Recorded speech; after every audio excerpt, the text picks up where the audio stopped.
हम महिलाएं मतलब आधी आबादी, और उस आधी आबादी की आवाज उठाने की कोशिश बहुत से सामाजिक कार्यकर्ता करते हैं।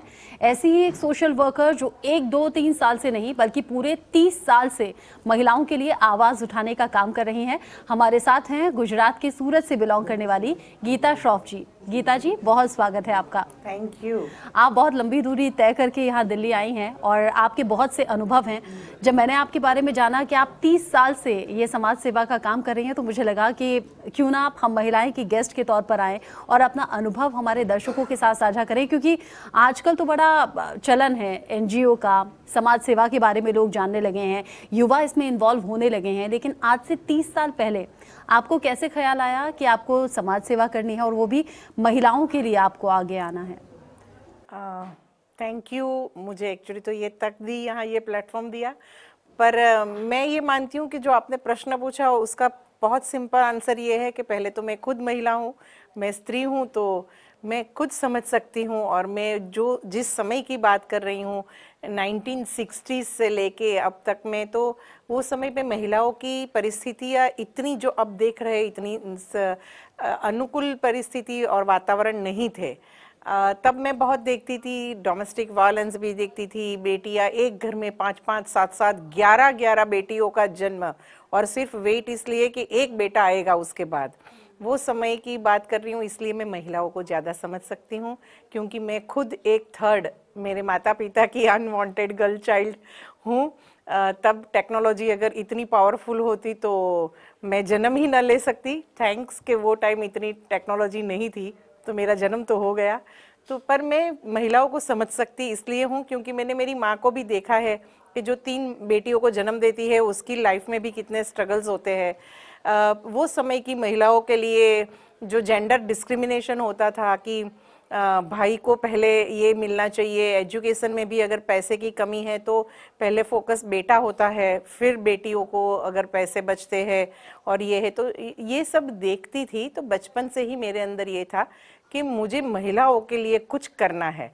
तो मैं छोटी थी तब से भी मैं देखती थी कि मेरे स्कूल में अगर कोई ऐसी महिला बेटी लड़की है, मेरी फ्रेंड है कि जिसकी मदर नहीं है या कोई उसका प्रॉब्लम है, तो मैं उसको जाके पहले हेल्प करती थी। उसके लिए नाश्ता, घर से मेरा नाश्ता उसके साथ शेयर करती थी, मेरी नोटबुक्स, मेरी पेंसिल उसको दिया करती थी। तो ये वहीं से शायद वो रूट शुरू हुए थे। आपने बहुत कम शब्दों में बहुत अच्छी बात बताई है और बहुत अच्छे सलीके से हमारे दर्शकों को समझ आ गया होगा कि क्यों आपके जहन में ये सोच आई और कैसे शुरुआत हुई। आप खुद भी अपने घर में तीसरी बेटी के तौर पर हैं, लेकिन मिसाल आपने कायम कर दी है महिलाओं के लिए काम करने को लेकर। वो पहला काम क्या था महिलाओं के लिए जिसके लिए आप आगे आई या आपने आवाज़ उठाई? वैसे तो मैं मेरे अड़ोस पड़ोस में या परिवार में जब भी किसी महिला का शोषण होता मैं देखती थी तो मैं आवाज़ उठाती थी पहले से, परिवार में। हाँ जी, और शादी करके आई तब भी जब मुझे लगा कि बेसिकली शादी के बाद आपने ये काम शुरू किया या शादी से पहले? मेरी शादी बहुत कम उम्र में हुई थी। मैं कॉलेज के लास्ट ईयर में पढ़ती थी और मेरी शादी हो गई थी, तो मेरा लास्ट ईयर भी कंप्लीट नहीं किया था और शादी कर दी गई थी। मैंने शादी के 20 साल बाद मेरा ग्रेजुएशन कंप्लीट किया था बाय द वे। तो तब तो मैं खुद एक छोटी बच्ची थी, फिर तुरंत ही माँ बन गई। तो मेरे और मेरे बेटे के बीच में भी एज अ फ्रेंडशिप रिलेशन रहे, क्योंकि हमारे वो कम वो एज डिफरेंस है। पर मैं शादी के बाद हाँ बिल्कुल ज़्यादा कर सकी, क्योंकि मुझे तब प्लेटफॉर्म मिला काम करने के लिए, वो समझ मिली, थोड़ा कॉन्फिडेंस मिला। तो मैंने देखा कि अगर मेरी सास को भी घर में ऐसे चुप करा दिया जाता था कि तुम किचन में जाओ, तुम्हारा काम नहीं है, ऐसा कुछ भी बोल के भाई बहन उनके यानी उनके बेटे बच्चे बेटियाँ या उनके हस्बैंड यानी मेरे ससुर जी अगर ऐसा बोलते तो मुझे बहुत दुख होता था कि वो बेचारी सुबह से उठकर सबको इतना खाना खिलाती है, इतना करती है, उसमें समझ भी है, तो उसकी एक राय भी क्यों नहीं मान्य रखते। सुनने का, मानना तो बहुत बाजू पे बात है, पर सुनने का। तो मैंने वहाँ से आवाज़ उठाई थी कि भाई उनको सुनो तो सही, वो कहना क्या चाहती है। अच्छा, महिलाओं के लिए आवाज़ उठाना एक बड़ी बात है। ससुराल का सपोर्ट मिल गया तो वो और भी सोने पर सुहागा हो गया, क्योंकि जब लड़की की शादी हो जाती है, ससुराल या पति सपोर्ट ना करे तो ज़िंदगी बड़ी टफ सी होती है। लेकिन अगर मैं कहूँ कि एज अ प्रोफेशन आपने ये समाज सेवा का काम कौन सी घटना के बाद शुरू किया? आपने कहा बचपन से मैं टोका करती थी, अगर ऐसा कुछ होता था, घरों में महिलाओं की सुनी नहीं जाती थी, जो बहुत छोटी सी चीज़ है, मानना तो बहुत दूर की बात है। वो कौन सी एक घटना थी जिसके बाद आपको लगा नहीं एज अ प्रोफेशन मुझे ये काम करना है? हाँ बिल्कुल। वैसे हमारे सूरत शहर में बहुत सारी बेटियां वो टाइम पे ससुराल में उसका अननेचुरल डेथ होता था, या तो वो सुसाइड कर लेती थी या वो संदिग्ध रहता था कि उसको मार दिया गया, ऐसा लगता था। और वो भी ऐसी बेटियां जिसकी शादी तुरंत हुई होती है, जो डॉक्टर तक पढ़ी है, डॉक्टर बनी है, कई तो वो बोर्ड एग्जाम में फर्स्ट आई है, ऐसी आशास्पद बेटियों का ऐसे अननेचुरल डेथ अपने ससुराल में हम सबको हिला गया। तो हमने एक न्यूज़पेपर में आया कि भाई हमारी सूरत की बेटियां क्यों ऐसा कर रही है, चलो हम मिलके कुछ सोचे। तो एक जाहिर मंच रखा गया था, मैं बस उसमें चली गई और वो जाहिर मंच पे मैंने भी बहुत एक्टिवली पार्टिसिपेट किया, क्योंकि मेरी अंदर यही महिला बार बार बाहर आती थी। तो मैंने भी अपनी आवाज़ रखी, तो वो लोग को लगा कि आप बहुत कुछ कर सकती है, तो मुझे एज अ वाइस प्रेसिडेंट और वहीं से संस्था बनानी शुरू हो गई। अपमृत्यु निवारण सहाय वो मेरी संस्था का नाम था, पर है यानी राधर अभी भी अपमृत्यु निवारण सहाय, हम उसको अभी अनीस के नाम से जानते हैं शॉर्ट फॉर्म में। तो हमारी अनीस संस्था तब से शुरू हुई और वो जाहिर मंच से शुरू हुई, जिसने ये बेटियों के लिए काम किया। और हमें सक्सेस कब मिला कि हमने आवाज़ हमारे स्टेट गवर्नमेंट तक पहुंचाई, लॉ डिपार्टमेंट में हमने ये रजूआत की कि भाई हमारी बेटियां शादी के तुरंत 1-2 साल में ही मर जाती है, जाके कितनी सारी बेटियां अभी मर रही है, तो आप कुछ करो कि उनकी तपास हो कि वो कैसे मरी। तो हम देखते थे कि जब भी ऐसा कोई हमें सुनने को मिलता था, हम जाते थे तो न्यूज़पेपर में दूसरे दिन कुछ और ही चित्र दिखाई देता था। तो वहाँ के सब जो पंचनामा होता है ना, वो तो वहाँ सब बदल जाता था। तो हमने हमारी डिमांड रखी कि भाई जब भी वो जगह पे उसकी डेथ हुई है, पहले तो उसकी वीडियोग्राफी कंपलसरी चाहिए हमें। तुरंत ही जैसे ही डेथ का समाचार आता है, वीडियोग्राफर ही जाएगा साथ में और पहले वीडियोग्राफी करेगा, फिर ये तपास होगी, यानी कि वो अंदर अंदर कुछ सेटलमेंट ना हो जाए। तो हमारी आवाज़ सुनी हमारे गुजरात सरकार ने, और शादी के 10 साल के अंदर अगर किसी लड़की का ऐसा डेथ होता है अननेचुरल, तो उसके लिए ये कंपलसरी कर दिया। तो ये हमारी पहली जीत थी। यानी कि इंडिकेशन था कि वो आत्महत्या नहीं थी, वो हत्या थी, वो जानबूझकर मार दिया जाता था। अब इस तरह के केसेस वाकई अगर सुने भी तो रोंगटे खड़े हो जाते हैं। लेकिन मैं एक बात उसमें ऐड करना चाहूँगी, तब आपको तो शायद नहीं पता होगा, पर तब न्यूज़पेपर में रोज आता था कि एक दिया, जलता हुआ दिया बहू के ऊपर गिरा और बहू जल के मर गई। तो हमें पहले तो ये समझ नहीं आता था कि ये इतने इंटेलिजेंट दिए कैसे आ गए कि जिसको सिर्फ बहू ही दिखती है और वो बहू के ऊपर ही गिरता है और वो जल के मर जाती है। ये हमारा मेन पॉइंट था, इसीलिए हमने ये पंचनामे की वीडियोग्राफी करवाने के लिए जरा रजूआत की थी। बिल्कुल ठीक आप कह रही हैं। एक ज़माना ऐसा जब बहुओं को जलाकर मार दिया जाता था, और आजकल ऐसे केसेस कम ज़रूर हुए हैं, लेकिन हाँ, ख़त्म पूरी तरह से नहीं हुए हैं। ये देश के अलग अलग हिस्सों में इस तरह की खबरें सामने आती हैं। अब यहाँ आपको लगा कि महिलाएं कहीं ना कहीं दबाई जा रही हैं, उनकी हत्या तक हो जा रही है, तो आवाज़ उठनी चाहिए। आज भी जो महिलाएं हैं, और मैं ये नहीं कहूँगी कि सिर्फ एक वर्ग से, हर वर्ग की जो महिलाएं होती हैं वो डोमेस्टिक वायलेंस का शिकार होती हैं। आज भी दहेज के लिए उन्हें प्रताड़ित किया जाता है। आज भी जगह जगह महिलाएं इस तरह से परेशानियों का शिकार हो रही हैं।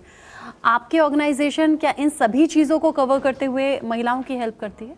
जी हाँ बिल्कुल, क्योंकि समय के साथ शायद थोड़ा सा सुधार तो आता है, लेकिन दूसरे प्रॉब्लम्स और बढ़ते हैं। जैसे मैंने कहा कि हमने ये दहेज के कारण की मृत्यु के लिए काम शुरू किया था, पर थोड़े ही समय में हमें पता चला कि बहुत सारे डोमेस्टिक वायलेंस, पता तो नहीं चला, हम जानते ही थे कि डोमेस्टिक वायलेंस बहुत हो रहे हैं, महिलाओं के घर में मारपीट बहुत सामान्य सी बात थी। यानी हमें भी ऐसे पता था, हमने शादी की तब के पति मार सकता है, क्योंकि वो तो बहुत कॉमन बात थी, पर दिमाग में ये था कि वो क्यों मारे। वो बात भी तो कर सकते हैं कि भाई ये अच्छा नहीं है, ये करो वो करो, मारे ही क्यों।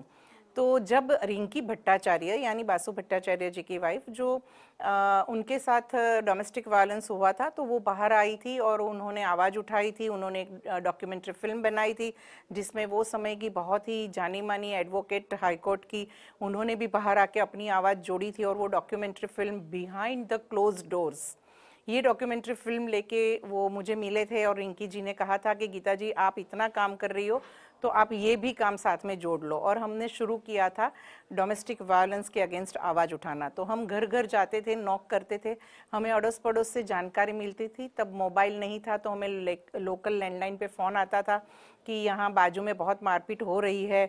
तो हम जाते थे, दरवाज़ा ठोकते थे और उनको कहते थे कि आप क्यों ऐसा करते हो। तो महिलाएं ही हमारे अगेंस्ट हो जाती थी। वो बोलती थी कि अरे ये मेरा पति है, मुझे नहीं मारेगा तो क्या तुझे मारेगा, वो तो मारेगा, पति है तो हम उसको तब समझाते थे। या कई बार पलट जाती हैं कि नहीं नहीं ऐसा कुछ नहीं, आपने गलत सुना होगा। बिल्कुल बिल्कुल। और तब हमें निकाल भी देते थे, हमारी इंसल्ट करते थे, पुलिस को बुलाते थे कि ये हमारे घर में क्यों दखलगिरी कर रहे हैं, ये हमारा पर्सनल मामला है। तो पुलिस भी हमें डांटती थी कि भाई आप लोग क्यों उसके पर्सनल मामले में जा रहे हो, पति पत्नी है, मारे पीटे आपको क्या। तब मैंने ये आवाज़ उठाई थी कि भाई ये हमको है, क्योंकि वो एक स्त्री होने के नाते जो मार खा रही है, तो मैं भी एक स्त्री हूँ, ये स्त्री के ऊपर अत्याचार हो रहा है।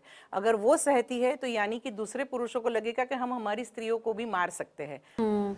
और अब लोगों का सपोर्ट भी उस तरीके से मिल रहा होगा। 30 साल एक बहुत बड़ा वक्त होता है, बहुत लंबा वक्त होता है। अब तो गीता श्रॉफ अपने नाम से जानी जाती हैं गुजरात में और अपने काम के लिए अप्रिशिएट की जाती हैं।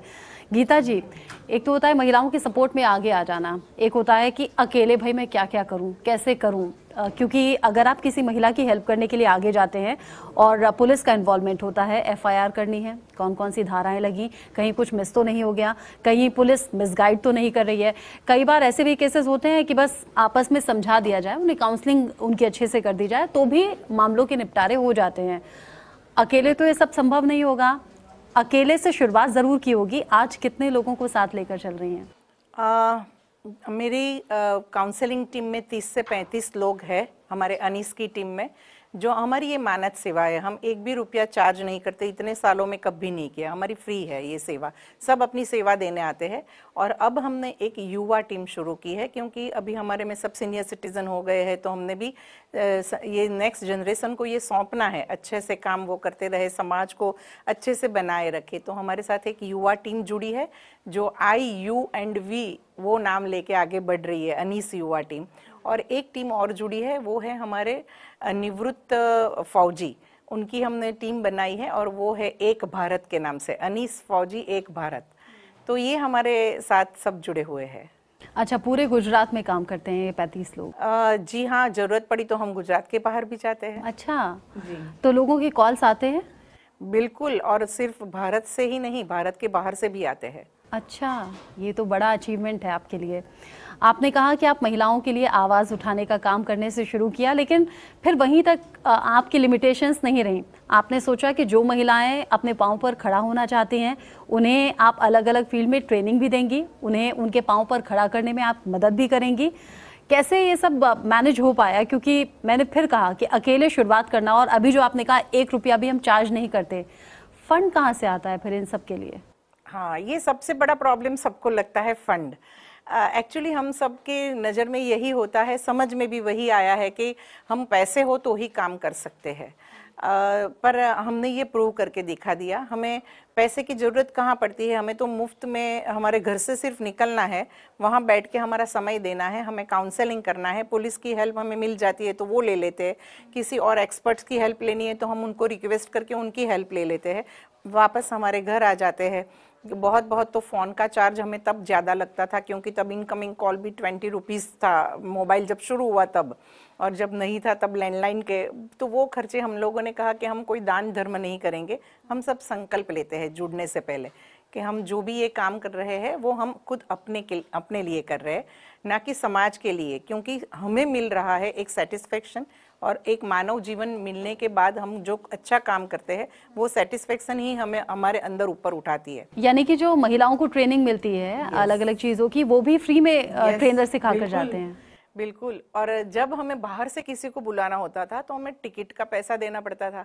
तो हमारे सूरत में तो वैसे भी अच्छे खासे बिजनेसमैन होते हैं, और इतना सारा जानने के बाद और इतने समय से मैं काम कर रही थी, तब भी मैं तो बहुत साल पहले की भी बात कर रही हूँ, 20-25 साल पहले, तो वो सामने से जब मुझे मिलते थे तो कहते थे कि बहन जी आपको कुछ भी पैसे की जरूरत हो तो हमें बताना।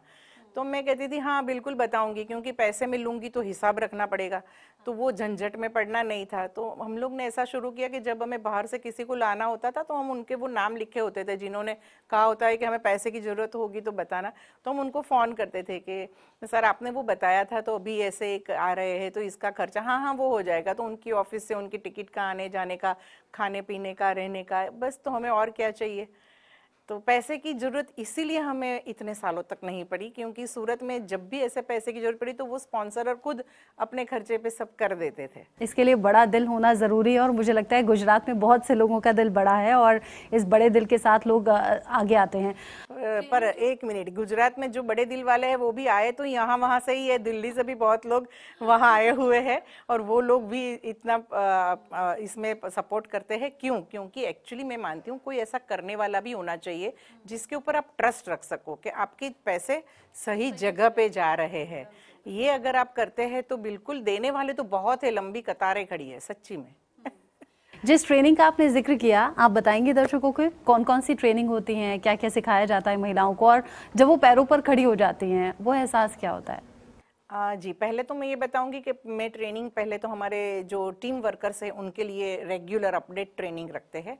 जैसे कि वो फैमिली कोर्ट में हमारा परमानेंट वहाँ एक हमने ये सुविधा दे रखी है और फैमिली कोर्ट के साथ मिलकर हम फ्री काउंसलिंग देते हैं।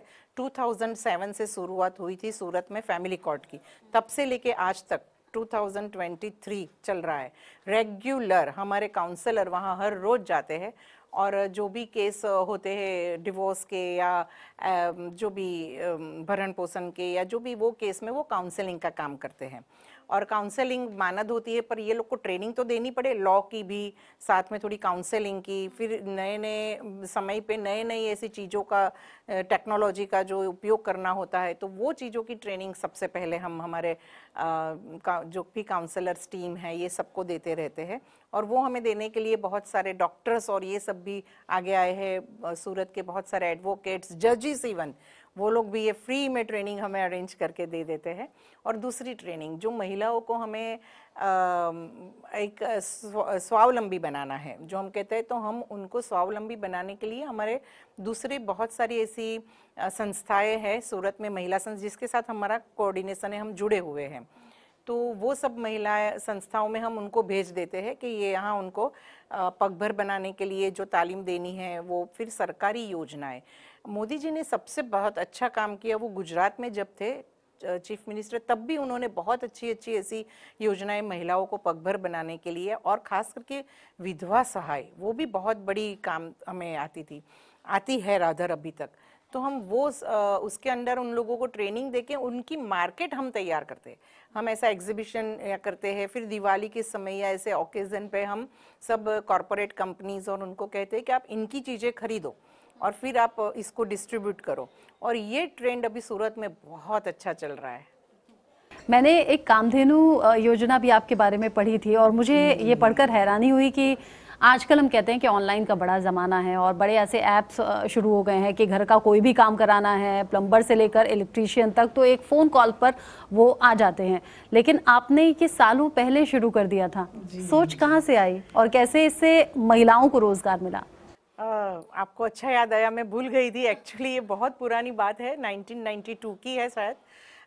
तब मैं बता दूं, मैं खुद बिजनेस वूमन थी। मेरा टेक्सटाइल केमिकल का बिजनेस था। इन 1985 से लेके मैं वो बिजनेस में थी, ऑक्सिलरीज एंड ट्रेडिंग में। टेक्सटाइल की हमारे सूरत है तो, पर वो मेरे दिमाग में बिजनेस के तो बहुत सारे विचार आते ही रहते थे, क्रिएटिविटी भी आती थी। और मैं मानती हूँ कि जो मुझे समाज ने दिया वो ये दिया, मैं काम करती थी, इसीलिए मुझे क्रिएटिव विचार ज़्यादा आते थे। तो ये कामधेनु सर्विसेज के थ्रू मैंने ये देना चाहा था कि हर एक को घर में छोटे मोटे प्रॉब्लम होते रहते हैं। आज काम वाली नहीं आई है, आज रसोई वाली नहीं आई। रसोई वाली तो तब होती ही नहीं थी, पर कोई घर में बीमार था तो महिला अगर बीमार होती है तो घर में कोई खाना बनाने वाला नहीं होता है, बच्चों का क्या होगा। तो अगर कोई नल में प्रॉब्लम है, आयरनिंग नहीं हुए है कपड़ों का, तो ये छोटे छोटे प्रॉब्लम के लिए महिला उलझी रहती थी। तो मुझे लगा उनको भी सॉल्यूशन मिलना चाहिए, क्योंकि अगर पति कमा रहा है, वो दे रहा है ये सुविधा, तो अगर वो रुक जाती है तो हम ऐसे इमरजेंसी सर्विसेज उनको दे सके। तो कामधेनु सर्विसेज हमने उस हिसाब से शुरू की थी 1992, जहां वो लोग हमें फ़ोन कॉल करें और हम उनको वो प्रॉब्लम सॉल्व करने के लिए वो व्यक्ति को भेज दें। चूँकि महिलाओं के साथ जो अत्याचार होते रहे उसके खिलाफ आपने आवाज़ उठाई, उन्हें पाँव पर खड़ा करने का काम किया। इसी से जुड़ा हुआ सेल्फ डिफेंस भी आपने लड़कियों को ट्रेनिंग देने की शुरुआत की थी, वो भी सालों पहले। यस, वो 2009 2009 में एक कम नसीब घटना हमारे सूरत शहर में हो गई कि एक 15 साल की बच्ची के साथ गैंग रेप हुआ था सुबह में 6:30-7 बजे, और पूरा सूरत जाग गया जैसे, और ये पता चलने लगा माउथ से माउथ। तो मुझे as a social worker call आया और मैं पुलिस कमिश्नर के पास भी पहुंची। तब मुझे लगा कि बेटियों को हमें सशक्त बनाना चाहिए, कि वो घबरा जाती है और तुरंत सरेंडर हो जाती है या डर के वो सामना नहीं करती है।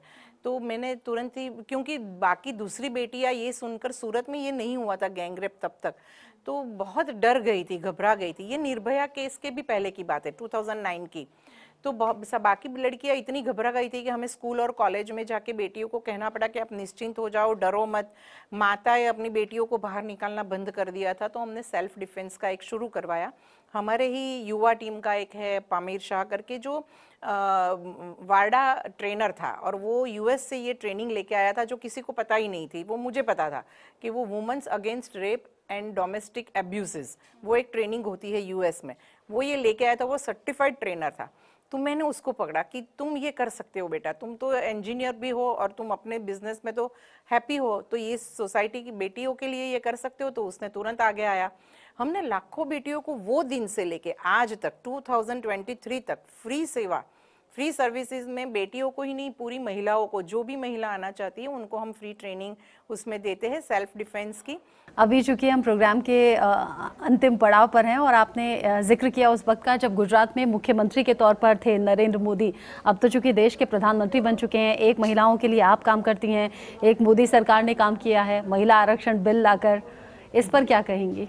बस हमें तो पता ही था कि मोदी जी जब दिल्ली आएंगे तो ये होगा ही, भारत की महिलाओं को ये फ़ायदा मिलेगा ही, क्योंकि वो पहले से ही महिलाओं के लक्ष्य, बच्चों के खास करके और बेटियों के, बेटी बचाओ उन्होंने गुजरात से शुरू किया था। और देखो जब बड़ा प्रधान बने 2015 में उन्होंने हरियाणा में जाके बेटी बचाओ बेटी पढ़ाओ शुरू किया। तो ये आरक्षण तो आना ही था। यानी कि आप कह रही हैं कि रास्ता तो बना दिया है, अब उस पर चलने का काम हमारा है।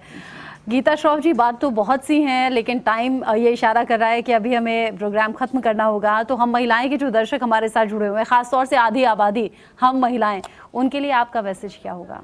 जी, मैं कहूँगी कि महिलाओं को स्वयं सिद्धा बनना चाहिए। उसके पास सारी शक्तियाँ है, सबसे ज़्यादा तो शक्ति है वो क्रिएटर है। वो एक बच्चे को भी जन्म दे सकती है, वो पुरुष को जन्म दे सकती है। वो कभी ना भूले कि उसके पास सब कुछ है, सिर्फ उसको अंदर जाके अपनी शक्तियों को बाहर लाना है, और वो बाहर लाने का काम वो कर दे, बाकी सब हो जाएगा। आपने बहुत कम शब्दों में बहुत प्रभावशाली मैसेज दे दिया है हम महिलाएं के दर्शकों को। आप स्टूडियो में आई, अपना वक्त दिया, आपने खास तौर पर अनुभव आपने साझा किए जो हम महिलाओं के लिए बहुत काम आएंगे। बहुत बहुत शुक्रिया Geeta ji. Thank you very much.